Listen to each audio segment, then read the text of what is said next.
युवा स्वाभिमानी व्यवस्थित और हम बीजेपी को डिसिप्लिन वाला खेल खेलते हुए देखते हैं।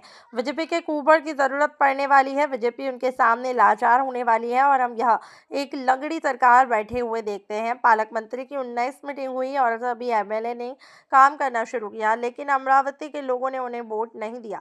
उन्होंने बीजेपी के खिलाफ वोट दिया और यह एक सच्चाई है। लोगों को खिलाफ लड़ाई ऐसी होती है। कांग्रेस के पूर्व मंत्री यशोमती ठाकुर ने यह रिएक्शन दिया है। अवस्था तर रवी राणांनी गेम केलेला आहे त्यांचा. युवा स्वाभिमानी व्यवस्थित शिस्तीत भाजपाचा गेम केलेला आम्हाला दिसतोय. भाजपला कुबड्यांची गरज पडणार आहे. भाजप त्यांच्यासमोर लाचार होणार आहे आणि इथं लंगडं सरकार बसताना आम्हाला दिसतंय.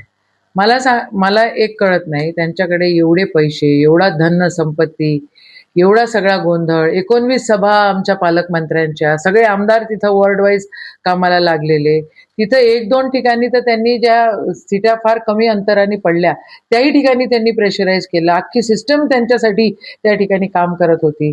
पण अमरावतीच्या जनतेने त्यांना कौल दिला नाही. भाजपच्या विरुद्ध या ठिकाणी कौल आलेला आहे. ही वस्तुस्थिती आहे आणि जनशक्ती विरुद्ध धनशक्ती ही लढाई अशीच झालेली आहे. हा प्रश्न विचारूच नका सर.